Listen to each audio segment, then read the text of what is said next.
네, 안녕하십니까. 오랜만입니다. 제가 최근에 읽는 책이 이효령 씨가 쓴 당신 크리스찬 맞아? 이 책을 읽었습니다. 그 책 제목부터 굉장히 도전적인 그런 내용 아니겠습니까? 당신 크리스찬 맞아? 그래서 그 책 내용은 그 질문은 이효령 씨 자신에게 한 질문이지요. 네. 그가 딸 이민아 목사를 통해서 예수 영접하고 그리고 세례도 받고 그러면서 그가 지성에서 영성으로 변화되는 그런 내용을 거기다 쓰면서도 그 자신의 신앙적인 이야기를 통해서 굉장한 내 스스로가 도전을 많이 받았습니다. 당신 크리스찬 맞아? 거기다가 당신 목사 맞아? 이렇게 한번 붙여보십시오. 이 장로님들은 당신 장로 맞아? 그렇게 한번 붙여보십시다. 당신 목사 맞아? 그래서 제가 다시 옛날 고서를 집어들었습니다. 그것은 바로 도스토옙스키의 카라마조프가의 형제들이라는 책이죠. 왜 내가 이 책을 다시 들었냐 하면은 다른 여러 소설책도 많은 인간상이 나오지만 특별히 이 책을 통해서 도스토옙스키는 5가지의 인간상을 이야기해주고 있기 때문에 그렇습니다. 첫 번째로 그 아버지는 본능적인 향락에 취한 사람이었죠. 두 번째, 큰 아들은 정직하고 정의를 믿으려고 하는 군 출신의 사람입니다. 둘째 아들은 철학적이고 해주의에 빠져있는 사람이죠. 그리고 셋째는 수도원에서 순수한 신앙적 양심을 믿고 살아가는 사람입니다. 그리고 5번째는 혼의 아들인데 세상과 인생을 비웃으며 사는 인간이죠. 과연 이 5 인간상 가운데 너 목사 맞아? 당신 목사 맞아? 하는 그 물음 앞에 정직하게 나는 내 자신을 성찰해 봤을 때 어떤 인간상에 내가 해당이 되느냐 하는 문제였습니다. 그러면서 저는 지금 52년째 목회하고 있습니다만 44년은 로컬 처치에서 제도적인 목회를 했고 은퇴한 후로 지금까지 파라 처치에서 은수교회라든지 또는 그 유튜브를 통해서 온라인 교회로서 매주일 설교를 하면서 목사로서의 그 삶을 살고 있는데 과연 너는 어떤 목사이냐 하는 그 물음 앞에서 사실 제가 내 자신도 모르게 눈물이 나왔습니다. 회개가 나왔습니다. 그러면서 나는 한 교단의 총회장으로서 교단을 위해서 봉사한 사람으로서 우리 교단적인 문제를 한번 생각해 봤습니다. 특별히 오늘 노예이기 때문에 함께 이야기해 보려고 그러죠. 우리가 잘 아는 대로 하버드 대학의 교수였던 피터 마르크스라고 하는 그 교수는 어지간한 우리 한국 사람보다 한국 역사에 대해서 더 잘 알고 관심 있고 한국을 굉장히 사랑하는 사람인데 그 사람이 한국, 코리아는 다른 어느 나라에 비해서 자랑할 것이 4가지가 있다. 그 이야기를 했죠. 첫 번째는 뭐냐면 인쇄술입니다. 설명은 않겠어요. 두 번째는 한글이죠. 세 번째는 교육열을 말하고 있습니다. 그런데 4번째 이게 말하자면 마음에 걸린다 그 말입니다. 교회입니다. 교회. 예. 왜 마크스는 한국을 자랑할 것의 네 번째로 교회를 말했을까? 그럼 우리가 아는 대로 아시아에서 기독교가 유일하게 성공한 나라는 바로 한국뿐입니다. 예. 우리나라만이 기독교가 성공했죠. 아울러 우리 한국이 그 독립운동이라든지 개혁에 있어서의 한국 교회의 역할이 굉장히 큰 것은 물론이고, 한국교회의 특징은 두 가지로 이야기한다면, 첫째는 복음적인 교회고, 두 번째는 한국교회는 많은 인재를 양성한 교회라고 한 점인 것입니다. 사실 그래요. 우리가 독립운동할 때도 보면은 이승만을 비롯해 서재필, 안창호, 김구, 조만식, 이승훈, 이상재, 김교신, 그때 민족의 지도자들이 다 기독교인이라는 것을 알 수 있고, 우리가 흔히 아는 대로 독립 3.1 독립운동 때 33인 중에 16명이 기독교였다는 것은 그때의 우리 기독교의 인구는 말이죠, 아주 보잘것없는 인구였어요.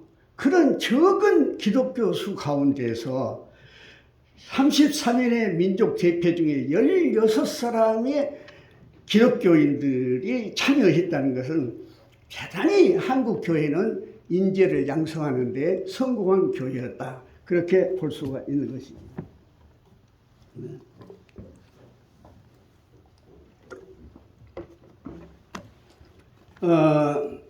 그런 우리 한국 교회가 굉장히 한국 사회에 있어서 공헌을 해왔고, 특별히 그 사회의 변화 과정 속에서 산업화를 이루면서, 그리고 하나의 민주화 운동을 할 때에, 특별히 오늘 우리 기도 가운데서도 우리 교단의 정체성을 이야기했지만은,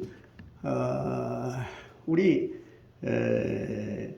기독교 장로교, 우리 교단은 정말 대단한 역할을 했다.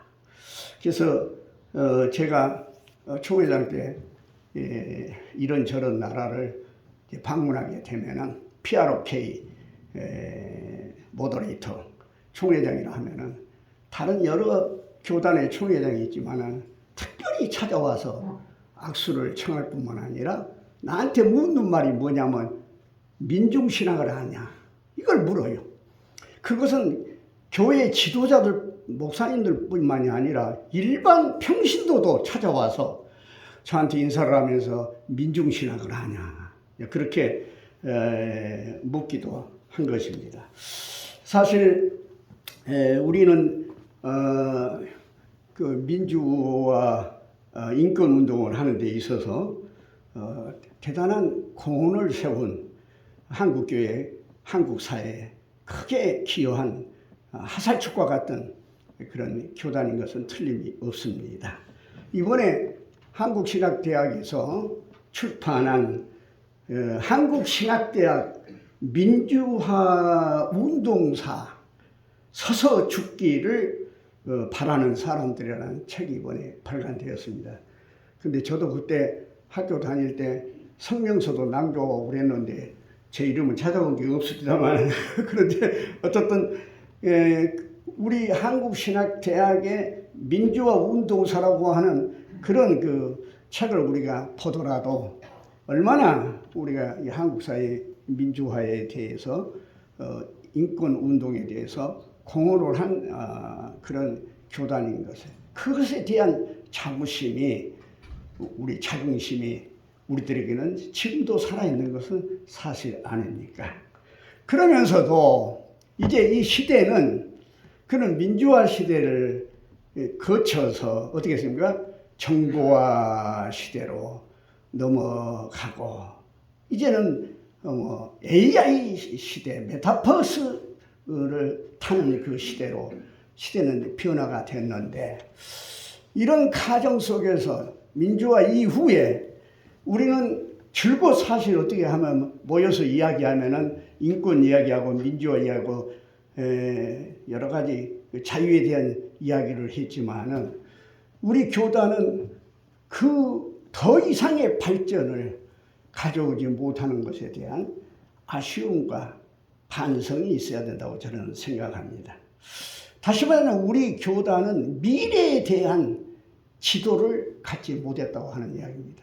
민중신학까지는 민중신학을 만들어내고 거기까지는 좋았어요. 그러니까 그 이후 정보화, 산업화 이후 정보화와 그런 이제 뭡니까 AI 시대를 대비한 데 있어서의 우리 교단의 미래에 대한 지도는 없었다는 이야기입니다. 이건 굉장히 중요한 이야기입니다. 왜냐하면요, 우리가 아다시피 모세가 이야기한다면 모세가 이스라엘 백성들을 애굽에서 출애굽 시켜가지고 광야에서 40년 동안을 지내지 않습니까? 그건 왜 그 모세가 그렇게 할 수 있었냐 하면은 그가 40에 말하자면은 애굽 병사를 쳐 죽였는데 그때 애굽의 법은 말하자면 이렇게 공무를 집행한 사람을 이렇게 해를 가하거나 죽이는 일이 있으면은 신분 여하를 막론하고 사형을 처했거든요. 그렇기 때문에 그는 왕자의 신분이었음에도 불구하고 미디안 광야로 도망간 거 아닙니까? 거기서 40년 동안 미디안 광야 생활을 하면서 광야의 지도를 그는 가지고 있었거든요. 그래서 하나님의 부르심을 받고 80세에 에집트에 가가지고 그래서 거기서 말하자면은 그 이스라엘 백성을 말하는 출애굽 시켰습니다. 그리고 광야 40년에 뭐 기적 같은 생활을 했는데 안타깝게도 모세가 그렇게 저 모리아 산에서 하나님에게 내가 가나안 땅을 한번 받고 싶습니다 하고 간구했지만은 그만하면 조가다. 이것으로 너는 끝내라 하고 그 이스라엘 백성들을 누구에게 맡겼냐면 여호수아와 갈렙에게 맡긴 것입니다. 왜 여호수아와 갈렙에게 맡겼느냐? 여호수아와 갈렙은 가나안의 지도를 가지고 있었기 때문에 그런 거예요. 가나안에 가네스 바나에서 모세가 12정탐꾼을 가나안 땅에 보냈지 않습니까? 그때 여호수아와 갈렙은 가나안 땅을 간 거예요. 그래서 40여일 동이 지난 동안에 가나안을 다 살피고 가나안 땅에 대한 지도를 가지고 있었단 말이에요. 그렇기 때문에 하나님께서 이스라엘 백성은 모세는 광야의 지도, 미디안 광야의 지도는 가지고 있었기 때문에 거기까지 그 백성을 이끌게 했지만은 가나안 지도를 갖고 있지 않았어요, 모세는. 가나안 지도를 갖고 있는 사람은 누구였냐? 여호수아와 갈렙이었단 말이에요. 그래서 여호수아와 갈렙에게 이스라엘 백성을 하나님이 맡겨줬다고 하는 이야기입니다. 제가 왜 이 이야기를 하냐 하면은 우리는 개혁을 소망하고 개혁 교회로서의 그런 어떤 그 사명을 갖고 일해 왔지만은 우리는 인권과 민주화 가정 이후에 아까 말한 대로 정보화 시대, MZ 시대에 있어서의 지도를 우리는 갖지 못했다. 저는 그렇게 생각을 한 거예요. 예. 그렇기 때문에 이리저리 세상은 말이야 뒤죽박죽이고 정말 카오스의 세상 아니야. 요즘 보면은 정가를 보나 뭘 보나 말이야. 세계적인 사건을 보더라도. 그런데 우리가 할 수 있는 그런 그 미래의 지도를 못 가졌기 때문에 옛날 이야기만 해가지고는 안 통한다 그 말입니다. 그래서 우리 구호가 뭡니까? 사랑의 하나님, 우리를 도와주소서. 예. 저는 그렇게 해석합니다. 정말 사면 초강한 이런 현상 속에서 안 되겠습니다. 예. 사랑의 하나님, 우리를 도와주소서. 그렇게 부르짖을 수밖에 없는 그런 형편이 우리의 형편이 아니겠느냐 하는 것입니다. 그렇습니다. 일찍이 성경은 말합니다. 힘으로도 안 되고 능으로도 안 되고 오직 영으로만이 가능하다. 그렇게 이야기했습니다. 자, 그런 의미에서 정말 오늘의 우리들의 그 신학적이고 교회 목회적인 문제는 뭐냐? 저는 하나님의 형상을 회복하는 일이다. 그렇게 생각을 하고 있습니다. 오늘 성경에 하나님의 형상이라는 말이 계속 서너 번 나오고 있습니다. 하나님의 형상이 뭐냐? 라틴어로 이모고 데이, 하나님의 형상인데, 이미지 오브 가드. 그런데 이 하나님의 형상이 뭐냐? 영국의 여러 신학자가 5가지로 이야기를 했어요. 하나님은 영이신 하나님, 사랑이신 하나님, 창조의 하나님, 공동체의 하나님, 질서의 하나님. 그래요. 우리가 하나님의 그 형상을 성경을 통해서 들여다보면 이 5가지로 요약을 할 수가 있다고 하는 이야기인 것입니다. 그러므로 우리는 이 하나님의 형상의 5가지를 해보게 되겠다는 생각이죠. 첫째, 영이신 하나님. 하나님은 영이시니 예배하는 자가 신령과 진정으로 예배할지니라. 하나님 영이시죠. 예? 그런데 오늘 한국 교회가 예배를 상실해 버린 거예요. 더더구나 코로나로 인해서 예배를 못 드려버렸잖아요. 그리고 정말 우리가 성서적이고 신학의 정통성 있는 그런 예배를 해보게 되는데 요즘 사람들이 그룹대처럼 모이는 교회들이 이런저런 교회들이 있기도 하고 그런 모임들이 있는데 보면은 그건 기독교 예배가 아니란 말이에요. 교회 예배가 아니란 말이에요. 예? 그것은 복음적인 설교도 아니란 말입니다. 사람들을 웃기기나 하고 쇼맨십이나 하고 그렇게 해서 그래서 이제 말하자면은 우리 한국 교회는 이래서는 안 된다고 말입니다. 정말 활기찬 예배, 그러면서 기도의 응답이 있는 예배, 그리고 그 예배에 참석했을 때 뭔가 희망을 가슴에 품고 그리고 예배당문을 나설 수 있는 그런 예배의 회복이 시급하다는 얘기예요. 두 번째, 사랑이신 하나님 사랑이신 하나님, 그런 이야기를 하고 있어요.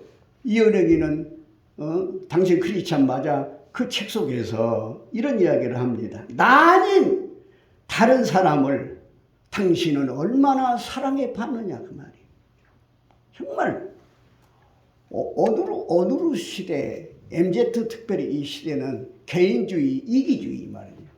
나와 이해관계가 없으면 거듭도 보지도 않고 관심도 가지지 않습니다. 이런 세상 속에서 나 아닌 다른 사람을 내가 얼마나 사랑하였는가. 이게 굉장히 중요하다는 이야기입니다. 교회가 사랑은 많은 이야기를 하지만은 우리가 사랑에 대한 설교를 많이 들었지만 정말로 내가 사랑하며 사는 사람인가. 세 번째, 창조의 하나님. 그래서 하나님은 창조의 하나님이죠. 그런데 지금 보십시오.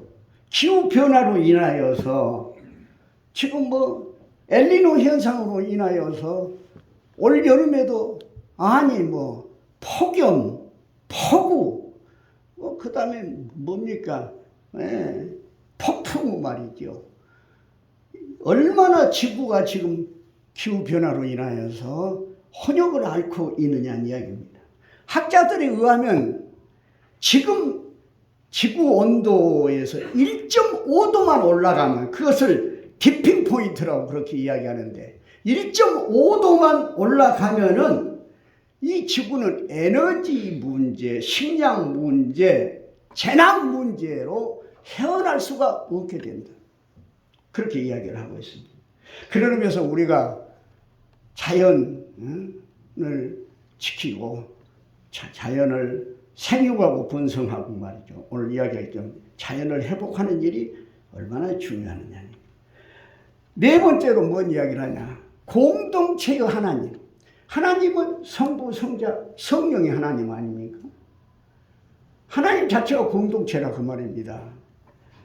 그렇기 때문에 우리가 다른 것은 틀린 것이 아니다고 하는 포용력을 가지고 우리가 이렇게 화합하면서 살아가야 되는데, 지금 보십시오. 진영 대결로 인해서 이 나라는 정말 불안하기 짝이 없을 뿐만 아니라 우리는 남과 북이 사상적으로 벌써 다른 가운데에서 정말 깨져버린 공동체, 지구상에서 유일하게 깨져버린 공동체를 살아가고 있습니다.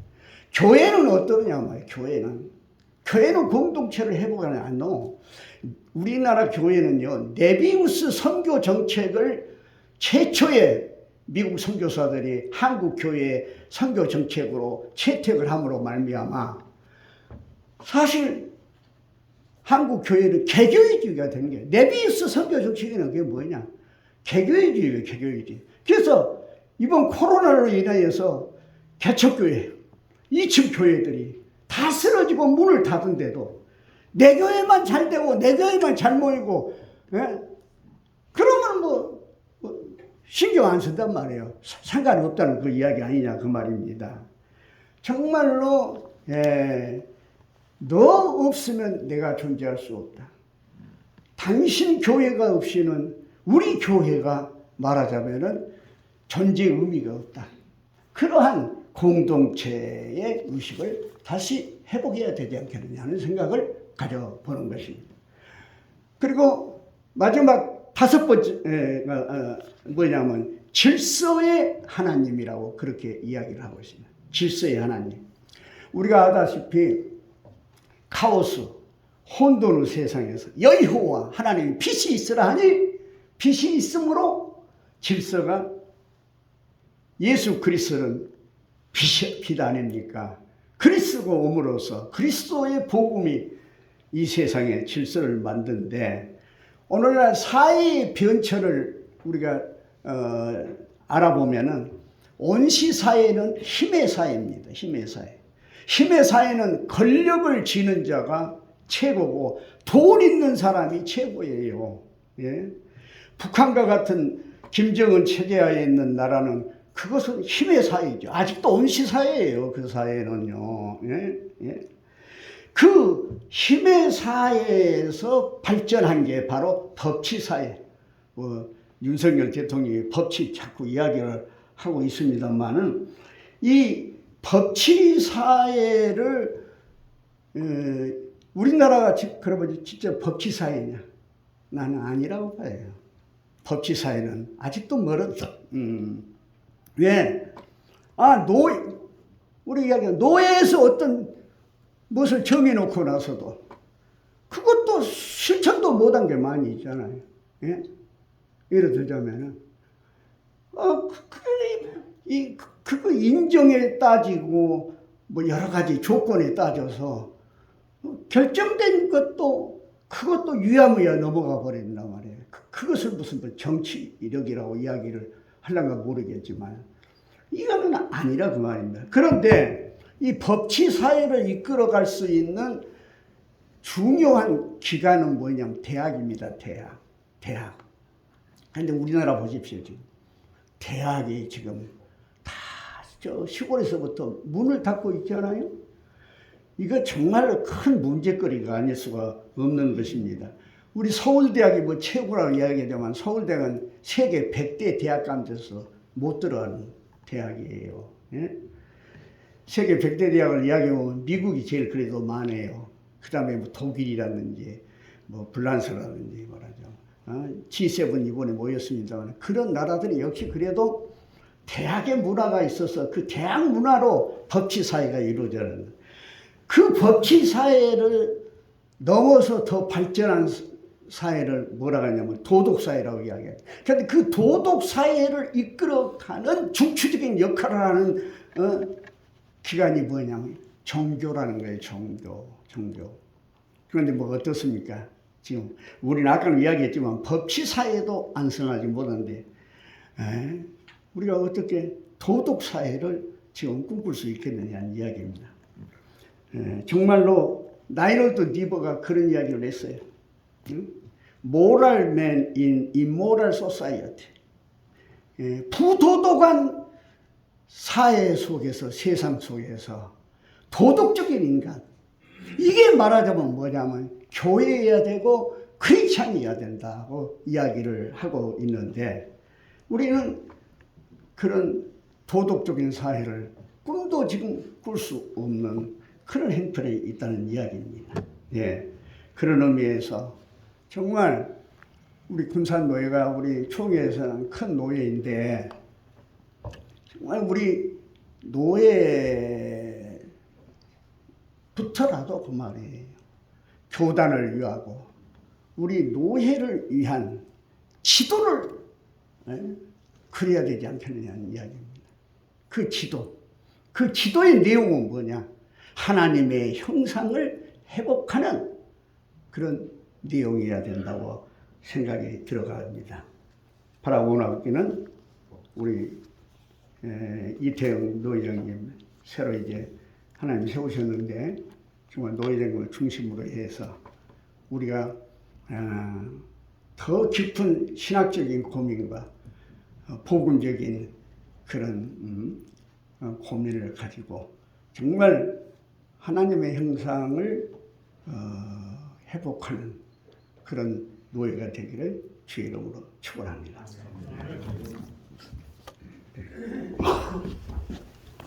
말씀 감사드립니다.